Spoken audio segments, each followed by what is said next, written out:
अस्सलाम वालेकुम नाज़रीन, मैं हूं ज़मीर हैदर और आप देख रहे हैं प्रोग्राम पब्लिक पल्स। नाज़रीन, आज प्रोग्राम के दो हिस्से होंगे। पहले हिस्से में हमारे साथ मौजूद होंगे शब्बर जैदी साहब और हम डिस्कस करेंगे पाकिस्तान की मईशत। आज भी हुकूमत ने 9 रुपए और पता नहीं 79 पैसे बिजली का जो है वो कीमत बढ़ा दी है। ये हमारे लिए है और के इलेक्ट्रिक के लिए ये कीमत जो है 11 रुपए 37 पैसे है। तो इस महंगाई के दौर में ये एक और बिजली का बम गिर चुका हुआ है। बिजली की कीमतों में इजाफा कर दिया गया है। डॉलर उसी तरह उड़ान ले रहा है, उस पर अभी काबू नहीं पाया जा सका। और लेकिन एक चीज अच्छी है कि फिच और मूडीज जो हैं वो अब थोड़ा सा पॉजिटिव सोच रहे हैं पाकिस्तान के मुतालिक, और उनका ख्याल है कि पाकिस्तान डॉलर 1.2 बिलियन जो IMF से मिलने हैं वो हमें अब मिल जाएंगे अगले कुछ, मेरे ख्याल में शायद सितंबर तक। तो ये इस पे अभी पहले हिस्से में हम बात करेंगे। दूसरे हिस्से में हमारे साथ मौजूद होंगे सीनियर सियासतदान सेनेटर अनवर बेग साहब। उनके साथ ज़रा मुल्क की सियासी सूरत हाल पर बात करेंगे। बहुत बहुत शुक्रिया शब्बर जैदी साहब ज्वाइन करने के लिए। शब्बर जैदी साहब, ये जब फैसले आ रहे हैं, इसको कहा जा रहा है कि जनाब ये वो पेट्रोलियम जो थी उसमें एडजस्ट करने के लिए कीमत बढ़ाई गई है। अब ये किस तरह लोग बर्दाश्त करेंगे? इतनी महंगाई ऑलरेडी है, तेल की कीमतों में शायद अभी इजाफा नहीं तो शायद कमी भी नहीं कर रहे। अगर इजाफा नहीं करेंगे तो उनकी हुकूमत की मेहरबानी होगी। तो ये अब मामला किस तरह चलेंगे? क्योंकि अब जो देखा जा रहा है वो करंट अकाउंट डेफिसिट भी जो है वो बेकाबू होता जा रहा है। जमीर साहब, कि हमने IMF से ये एग्री किया हुआ है कि हम एनर्जी पे सब्सिडी को कम करते जाएंगे। तो ये जो आप बिजली की प्राइस बढ़ा रहे हैं वो इसलिए बढ़ा रहे हैं कि कॉस्ट ऑफ प्रोड्यूसिंग एनर्जी बढ़ गई है और हमारी जो प्राइस है जिस पे हम बिजली बेच रहे हैं वो कम है। तो वो गैप बढ़ गया है और हमें उस गैप को फुल करना है। ये तो साइड है कि जो गवर्नमेंट को करना है, उनके पास इसकी चॉइस नहीं है कि वो बिजली के डिफरेंशियल को, प्राइस डिफरेंशियल को खुद एब्जॉर्ब करें। और हम उसको अगर करना भी चाहें तो IMF हमें उसकी इजाजत नहीं दे रहा है। ये एक रियलिटी है।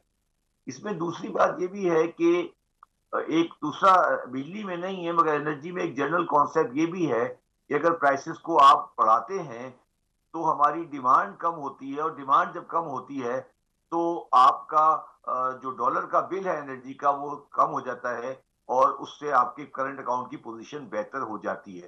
तो ये तो वो साइड है जिसकी वजह से ये हो रहा है। अब आवाम के पास या पब्लिक के पास इस प्राइस पे बिजली को देने के पैसे नहीं है, क्योंकि उनका जो अर्निंग पोटेंशियल है वो नहीं बढ़ा है, परचेजिंग पावर नहीं बढ़ी है। तो ये तो वो रबीर साहब वो चीज है जो पाकिस्तानी को फेस करनी है। और मुझे ये बड़ा अफसोस से कहना पड़ता है कि ये चीज अभी नहीं बल्कि ये अगले 2-3 साल तक पाकिस्तान को इन मुश्किलात से गुजरना है। और अगर हम मुश्किलात से गुजर सके तो हम बचेंगे, नहीं तो हम बहुत परेशानी की हालत में आ चुके हैं। पाकिस्तान की मीशत, कोई अगर ये समझता है कि हम पाकिस्तानी मीशत को किसी जगह से परेशानी से निकाल कर ले आए हैं तो वो अवाम के साथ सही बात नहीं कर रहा, वो जाती कर रहा है।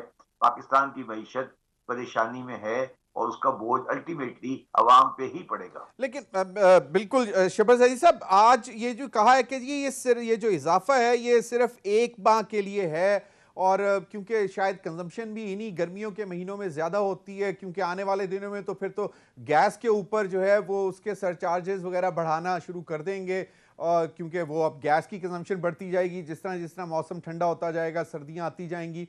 तो ये एक महीने के लिए इसलिए है क्योंकि इन्होंने 100 अरब इससे जनरेट करना है। लेकिन करंट अकाउंट डेफिसिट पे कितना कसर पड़ जाएगा? क्योंकि वो तो मेरा नहीं ख्याल कि जिस तरह प्रेशर है उस पर वो इस फैसले से क्या कुछ बेहतरी आएगी उसमें?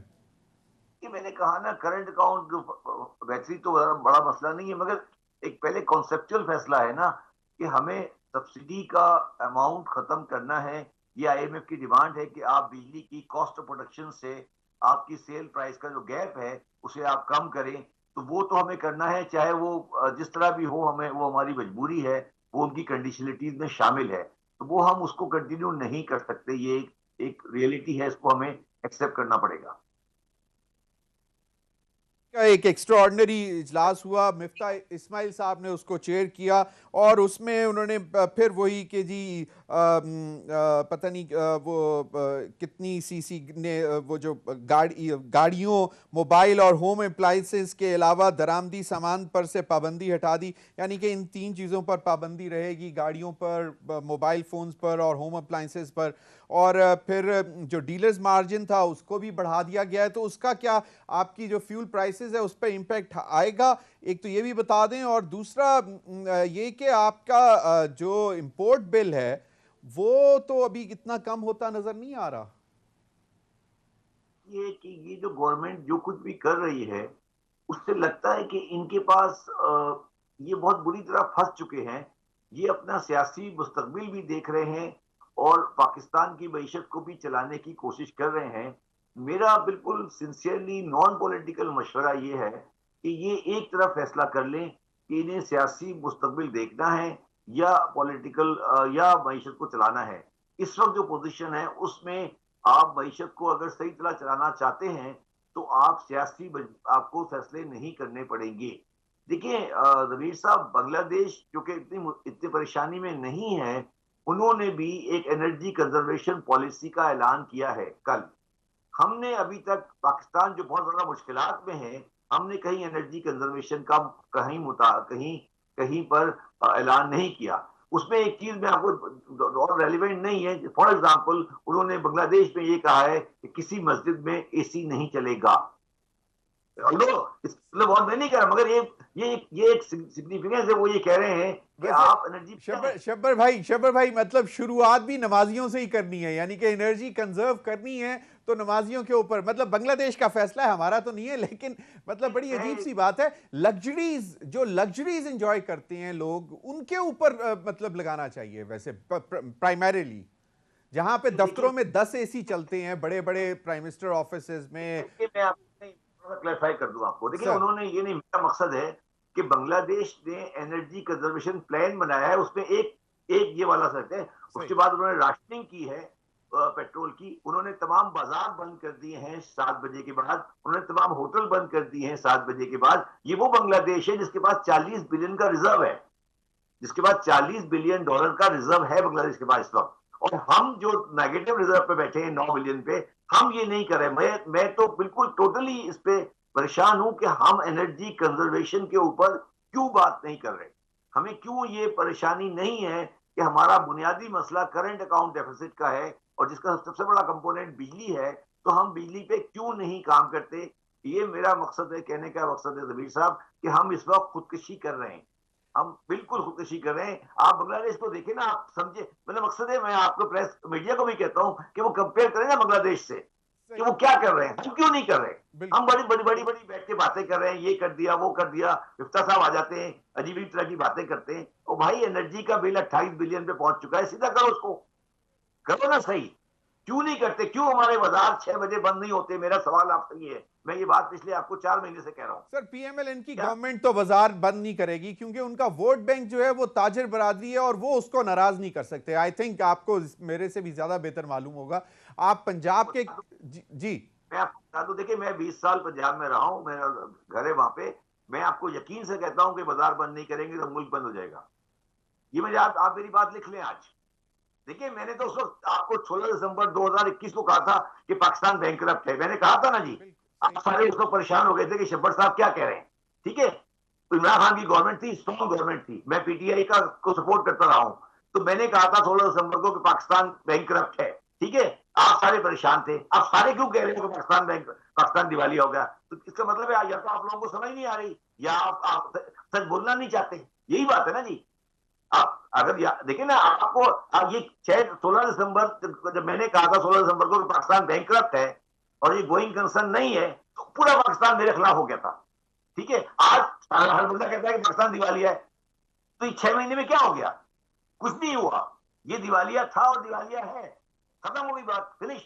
इस पे क्यों बहस कर रहे हैं हम? मगर अगर आप वो कहते हैं नहीं, मैंने दुकानें बंद नहीं करनी, तो खोल ले दुकानें, थोड़े दिन बाद खुद हो जाएंगी। नहीं, आज आप वैसे शब्बर भाई, आपने बड़ी अच्छी बात की कि अगर दुकानें और बाजार और ये जो मतलब होटल्स वगैरह, अगर आपने ये शाम को जल्दी नहीं बंद करने, तो फिर मुल्क बंद हो जाएगा। बड़ी रेलेवेंट बात है, लेकिन अभी तक हम ये सुन रहे थे कि जी मिफ्ता इस्माइल साहब ज़रा बजट पेश कर दें, थोड़ा सा उस पर बजट पास हो जाए तो उसके कुछ दिनों बाद तक जो है वो इसहाक डार साहब आ जाएंगे और वो चीज़ें संभाल लेंगे। एक पॉइंट ऑफ व्यू ये भी था कि जो भी अभी तक मिफ्ता इस्माइल साहब कर रहे हैं वो इसहाक डार के साथ मुशावरत के बाद कर रहे हैं, लेकिन अब ये आ गया कि जी इसहाक डार साहब तो आ नहीं रहे। तो मिफ्ता इस्माइल साहब आप कह रहे हैं कि उनके बस की बात नहीं है। इमरान खान साहब ने आज फिर ट्वीट किया कि इनसे मईशत संभाली नहीं जा रही, महंगाई जो है उसी तरह बढ़ रही है, डॉलर इनसे काबू नहीं किया जा रहा। तो ये क्या करेंगे, क्या ये किस तरह ये इतना जो है सब कुछ मतलब अवाम पर डालते जाएंगे? ठीक है, अवाम ने मतलब बर्दाश्त तो अवाम ने ही करना है, लेकिन इसकी भी कोई हद तो होनी चाहिए ना। मैं इसमें ना मिफ्ता इस्माइल को कसूरवार नहीं कहता और ना मैं मसीदा साहब को कसूरवार कहता हूँ, ना मैं उसको उसका ड्राइवर कहता हूँ। उसके बस में कुछ नहीं है। मिफ्ता इस्माइल के पास कुछ नहीं है करने के लिए। वो अगर आप उसके अंदर किसी फरिश्ते को बिठा दें तो भी ये रिजल्ट आएगा, और अगर बिल्कुल नालायक को बिठा दें तो भी ये रिजल्ट आएगा। तो इसलिए वो आप इस पहली बात तो इस बात को अपने दिमाग से निकाल दें ज़मीर साहब कि कोई शख्सियत इस वक्त आके पाकिस्तान के माशी हालात को सही कर सकती है। पहली बात जो मैं बार बार आपसे कह रहा हूं, मैं दोबारा कहता हूं आपसे कि पाकिस्तान की मईशत की कश्ती डूब चुकी है। समझे मेरी बात? गलत, बहुत बड़ी बात कह रहा हूं मैं। मईशत की कश्ती डूब चुकी है। कोई माई का लाल इसको सही नहीं कर सकता अनलेस कि जो बंदे कश्ती में बैठे हैं वो खुद अपने रहने सहने के अपने माशरती रवैयों को सही करें। अगर कोई मईशत दान का काम नहीं है ये इस वक्त, हमारे सोशल, मैं फिर कहा कि अगर हम बाजार बंद नहीं करेंगे, पेट्रोल पे लाइसेंसिंग नहीं लगाएंगे, पाम ऑयल की इंपोर्ट कम नहीं करेंगे, बस अपने फॉरेन ट्रेवल को कम नहीं करेंगे, तो मैं आपको आज ये लिख के दे देता हूं, मेरी बात रिकॉर्ड पे रख लें कि कोई माई का लाल पाकिस्तान को डिफॉल्ट से नहीं बचा सकता। मिफ्ता इस्माइल साहब हो, डार साहब आ जाए, कायदा मोहम्मद अली जिन्ना साहब वापस आ जाए, कुछ नहीं हो सकता। जो किताबें है ना, ये किताब है यार जमीर, ये एक सिंपल, मैं अकाउंटेंट हूं, मेरे पास एक किताब है, उसमें लिखा है कि 100 रुपए का खर्चा है और 80 की आमदनी है। तो जो 100 रुपए का खर्चा है, 80 की आमदनी है, तो वो दुकान तो बंद होगी ना यार, कभी ना कभी तो बंद होगी ना, आज नहीं तो कल होगी। तो आपको या तो 100 का खर्चा कम करना है या 80 की आमदनी बढ़ानी है, दोनों आप करने को तैयार नहीं हो। तो करंट अकाउंट में ये मसला है जमीर साहब, बड़ा आसान सा मसला है कि मेरे पास 140 बिलियन का डेट है। वो डेट तो चलो मैंने, अगले बंदे मुझे कह देंगे यार ठीक है हम आपका डेट नहीं रिसीव करते, आपको रोल ओवर दे देते हैं। मगर अगर मैं हर साल करंट अकाउंट में 10 बिलियन का मजीद ऐड करता जाऊंगा तो जबीर साहब मुझे कौन देगा ये तो बताए ना। तो आप ना तो आप अपना इंपोर्ट का बिल कम कर रहे हैं, ना अपना एक्सपोर्ट बढ़ा रहे हैं, और आप डाक साहब आ जाएंगे और रिश्ता चला जाएगा।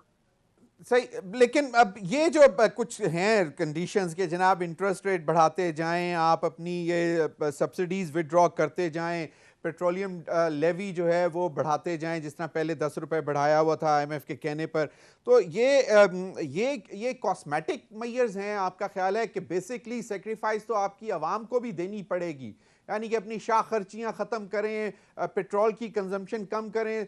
तो मतलब ये जो पॉलिसी डिसीजन हैं ये कुछ मैटर नहीं कर, मतलब ये कोई ज्यादा फर्क नहीं डाल सकेंगी आपकी मईशत के लिए। ये पॉलिसी डिसीजन किसने दिए हैं आपको? ये पॉलिसी डिसीजन आपको दिए हैं IMF ने, ठीक है ना। ये उन्होंने कहा है कि आप इंटरेस्ट रेट को बढ़ाएं, मैं इनसे डिसएग्री करता हूं। प्रॉब्लम ये है ना कि जब आपने उनसे पैसे लेने हैं तो उनके डिसीजन जो आपके लिहाज से सही हो या गलत आपको मानने पड़ रहे हैं।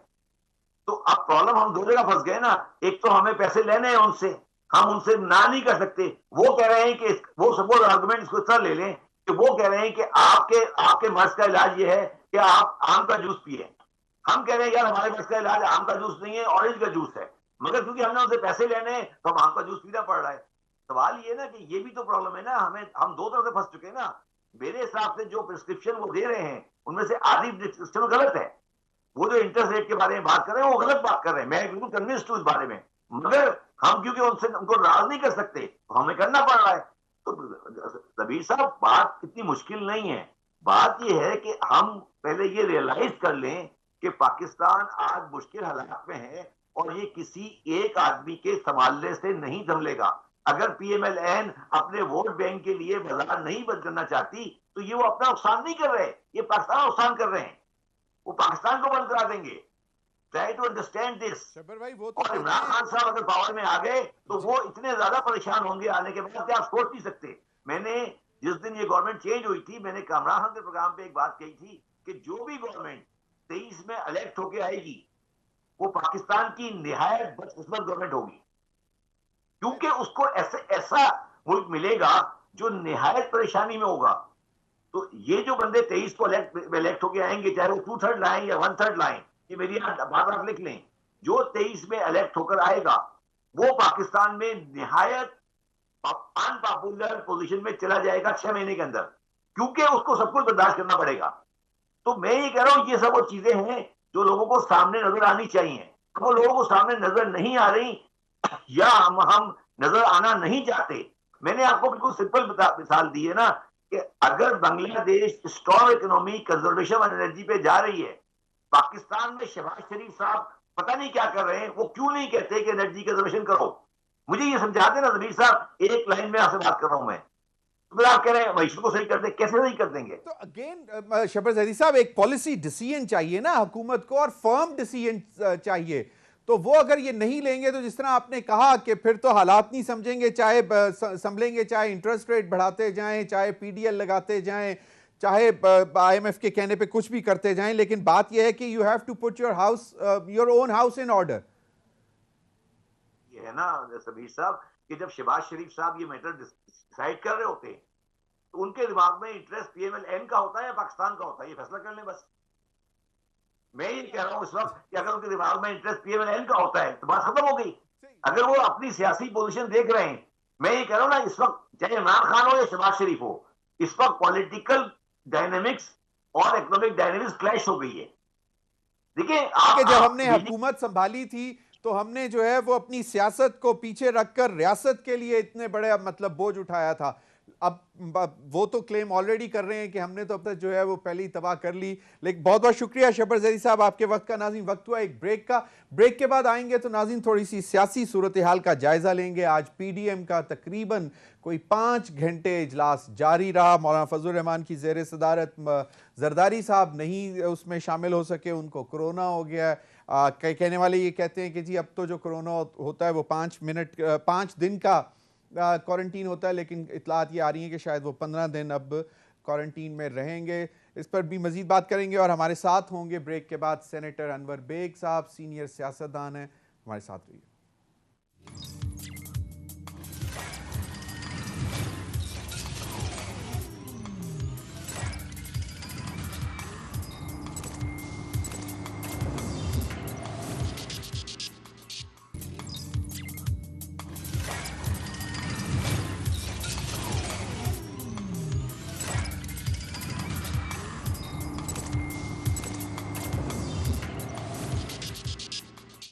वेलकम बैक नाज़रीन, हमारे साथ मौजूद हैं सेनेटर अनवर बेग साहब, सीनियर सियासतदान हैं, बड़ा तजर्बा है पाकिस्तान की सियासत का और सारे मामलात पर बड़ी गहरी नज़र रखते हैं। बहुत बहुत शुक्रिया अनवर बेग साहब आपके वक्त का।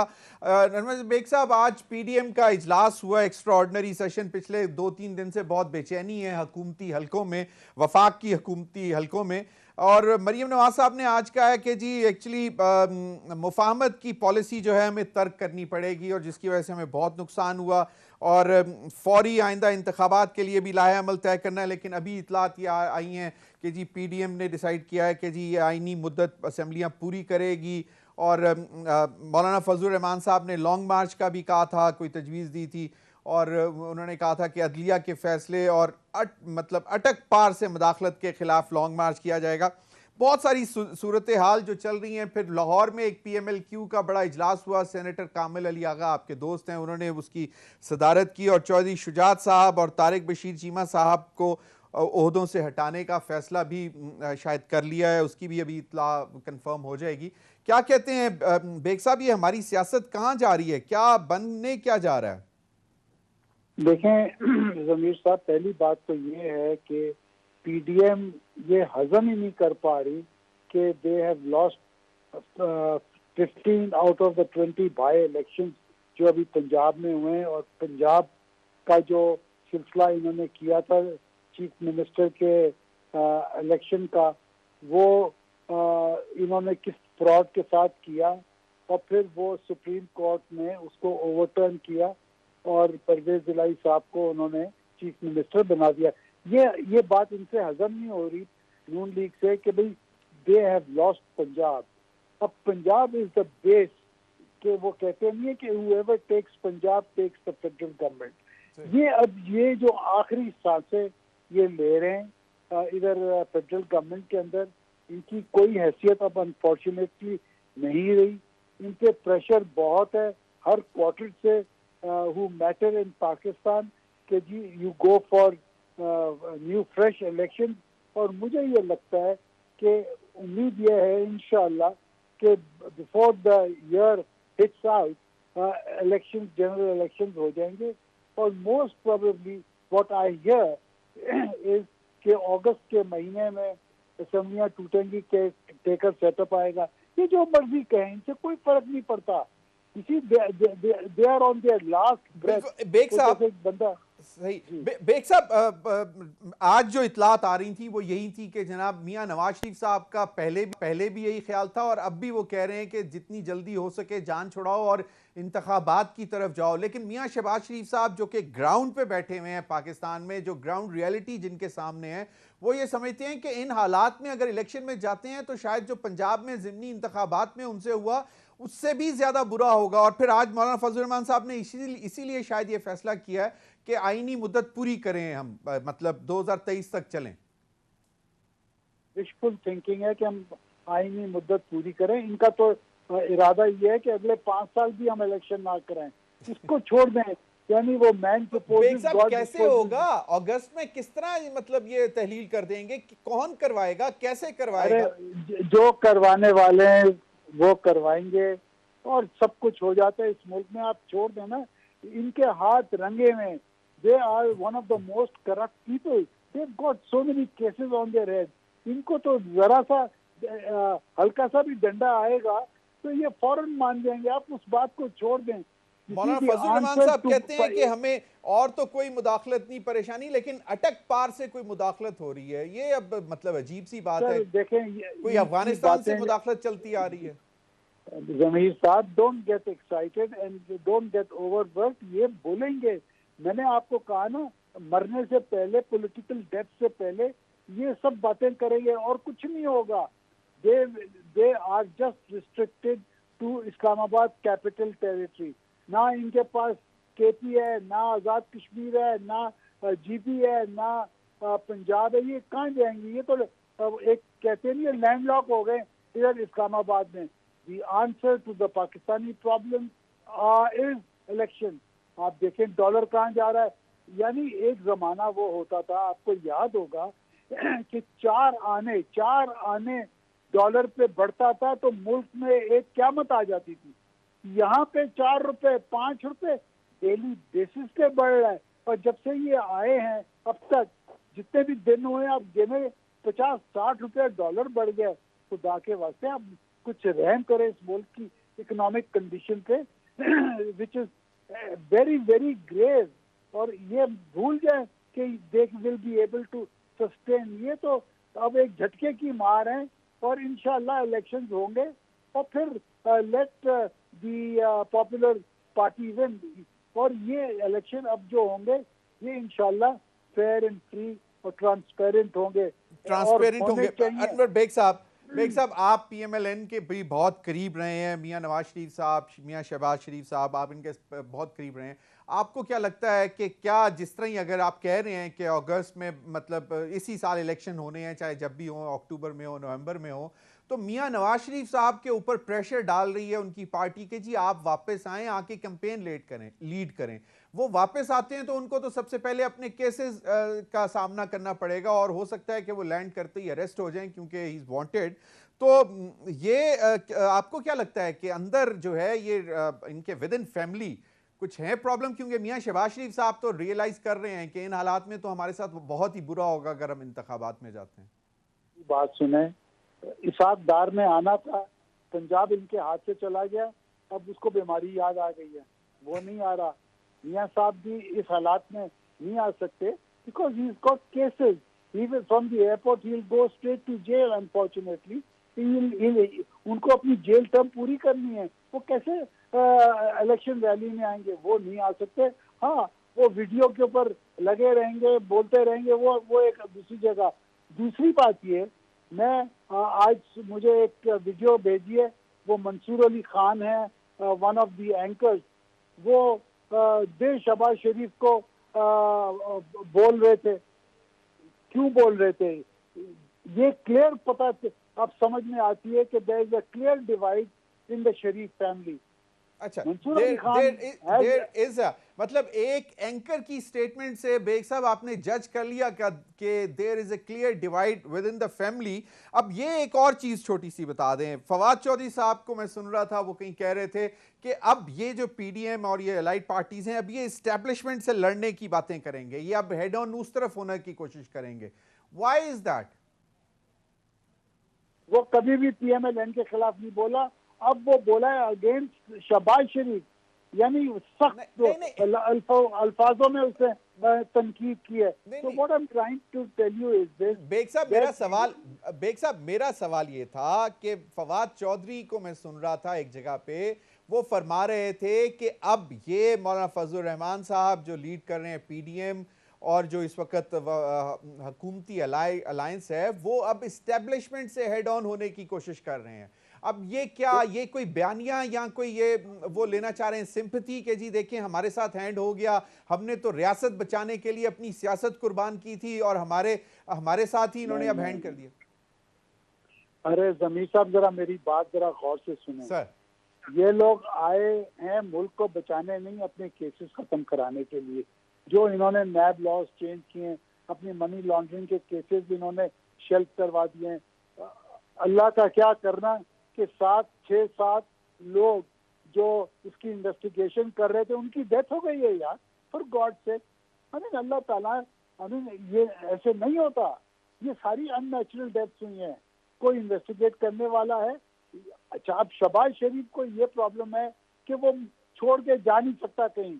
He has to cling to power by hook or by crook, but unfortunately he'll be thrown out by force. He will have to go. ये अब टिक नहीं सकते। They have to go at all cost. दूसरी बात, एक मैं पीएमएलएन को एक चीज एडवाइस करना चाहता हूँ। मेरा तजर्बे के साथ जो this is my personal advice to them, an observation, अगर नून लीग ने जिंदा रहना है पंजाब की पॉलिटिक्स में, they have to leave PDM and go on their own. इनको ऐसा वेरी राइट। इस पर मैं आपसे मजीद भी बात करूंगा, लेकिन आज आ रहा वक्त हुआ एक ब्रेक का। नाज़रीन हमारे साथ रहिए।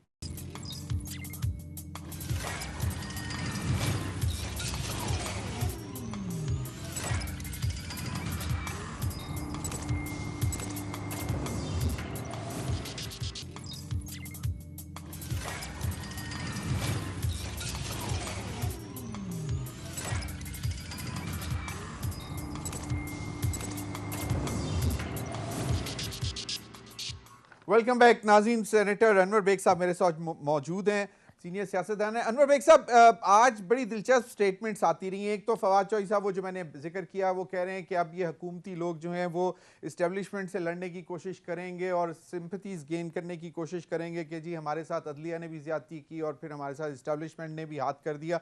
दूसरी तरफ ये एक मुझे नहीं समझ आती है कि फवाद चौधरी साहब का एक क्लेम है कि अगर फौरी इंतखाबात का ऐलान नहीं करते तो हम वफाकी हुकूमत गिरा देंगे, और मैं सुन रहा था कि वो कह रहे हैं कि इमरान खान साहब के बस इशारे करने की देर है, we are ready. Is it possible कि ये हुकूमत को पीटीआई, क्योंकि they are not in the parliament?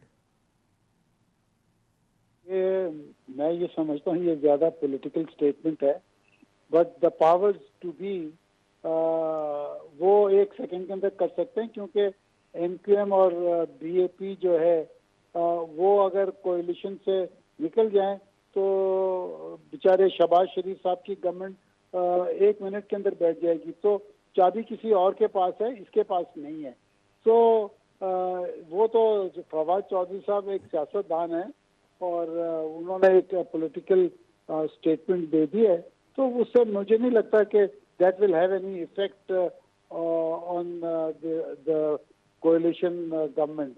बहरहाल कहने का मकसद ये है कि भाई जिन्होंने कराने इलेक्शन वो कराएंगे वक्त पे, क्योंकि देखें अभी we can not afford uncertainty in the country, क्योंकि economy is directly connected with the political stability of the country, जैसे आपको भी इस बात का इल्म है। और जब तक ये पॉलिटिकल इंस्टेबिलिटी रहेगी आपकी इकोनॉमिक कंडीशन सही नहीं होंगी।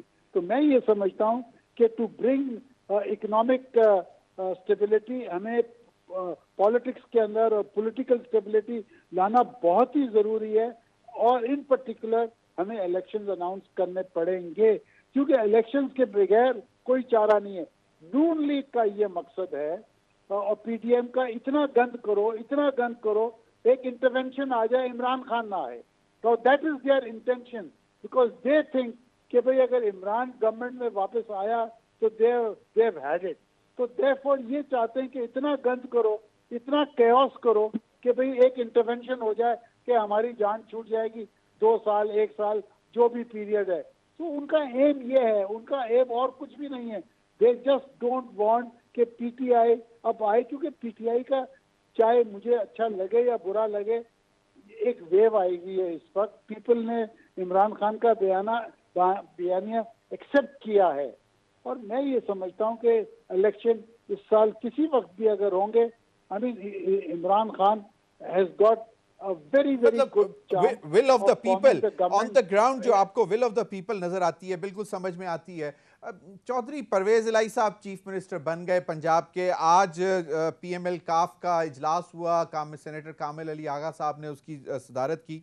सर, इस फैमिली के साथ क्या कर दिया? जरदारी साहब ने किया या नवाज शरीफ साहब ने किया या मिलकर पीडीएम ने किया? चौधरी शुजात साहब और मतलब दोनों भाई अब अलहदा हो गए और उनको अब डीसीट भी कर रहे हैं, मतलब उनको उहदों से भी हटा रहे हैं।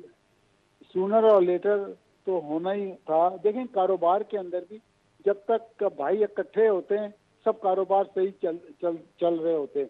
जैसे भाइयों का इंतकाल होता है या कुछ भी होता है तो वो कजिन्स जो हैं आपस के अंदर नहीं चल सकते। ये हमने बड़े बड़े कारोबार और बिजनेस ग्रुप्स में देखे हैं, और यहाँ पे भी वही हाल है। तो ये तो दिस वाज एक्सपेक्टेड, सूनर और later they would go separate veg.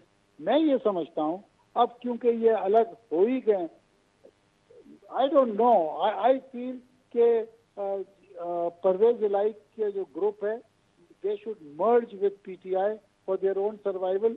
ये 6-8 आदमी लेके कोई फर्क पड़ेगा नहीं। अब मैं ये समझता हूँ कि एक वेव आई है, so now they should think of merging their party with the PTI, because PTI में देखे ना वो परवेज इलाही साहब, विद ऑल ड्यू रिस्पेक्ट, उनके पास 10-12 ही सीटें हैं ना प्रोविंशियल असेंबली में, 10 टोटल। बाकी तो सब सारा काम तो पीटीआई का था, and he should be grateful to PTI for what नहीं, that's what he said yesterday। Baig Sahab उन्होंने कहा है कि अगर इमरान खान साहब मुझे इशारतन भी कहेंगे कि असेंबली डिसॉल्व कर दो तो मैं 1 मिनट नहीं लगाऊंगा, डिसॉल्व कर दूंगा। ऑफ कोर्स ही ओज टू इमरान खान। और अब ये भी इंदिया आ रहा है कि आज जिस तरह अब चौधरी शुजात साहब को हटा दिया है और तारिक बशीर चीमा साहब को भी हटा दिया है, फैसला कर लिया उनको उनके ओहदों से हटाने का, तो अब लगता है कि शायद ये अपनी एंटिटी रखेंगे, लेकिन एलिजेंस और जो सब मामला हैं वो इमरान खान साहब के साथ चलेंगे। जिस तरह शेख रशीद साहब चल रहे हैं इमरान खान साहब के साथ, सिंगल मैन पार्टी है, वो लगे में बस कहते हैं कि मैं तो अब आई मीन एक सजेशन है, आई मीन वो they will make their own decision, but ये है कि it is sad to see the two cousins separate this way. But मैं ये समझता हूँ कि मैं चौधरी शुजात की बहुत इज्जत करता हूँ। Is a very nice man, very यानी a man who would always cooperate with you, but unfortunately ये जो उन्होंने at the fag end of his life उन्होंने आके ये जो काम किया, ये he was under pressure, let me be very honest with you, he was under tremendous pressure to sign that letter and give it। सही। बेग साहब quickly, आज मरियम नवाज साहिबा, वैसे तो एक प्राइम मिनिस्टर की भी एक ट्वीट आई थी, फॉरेन फंडिंग केस बेहतरीन मिसाल है कि कैसे लाडले को तहफ़्फ़ुज़ दिया जा रहा है। वज़ीर आज़म नवाज शरीफ को बेटे से तनख्वाह न लेने के इल्ज़ाम पर नाअहल कर दिया गया, जबकि लाडले को खुली छुट्टी दी गई और 8 साल से फैसला नहीं आया फॉरेन फंडिंग केस पर। आज इस पे बहुत जोर दिया गया है कि जनाब फौरी तौर पर फॉरेन फंडिंग के केस का फैसला आना चाहिए। फंडिंग केस क्या, ये अपने पहले मनी लॉन्ड्रिंग केसेस को तो खत्म कराएं, जो खत्म करवा रहे हैं ये लोग, पहले अपना तो हिसाब दें। क्या बातें सही। कर रहे हैं ये लोग, यानी they are trying to compare themselves with Imran Khan. I am sorry, I am not a PTI member, but it is a joke कि जी ये कराओ, तुम अपना तो हिसाब दो। आज तक आपने अपने लंदन फ्लैट्स के कोई हिसाब नहीं दिया, बिल्कुल सही। बहुत बहुत शुक्रिया सेनेटर अनवर बेग। प्रोग्राम का वक्त खत्म हो गया। नाज़रीन अब तक के लिए इतना ही, इजाजत दीजिए, अल्लाह हाफिज।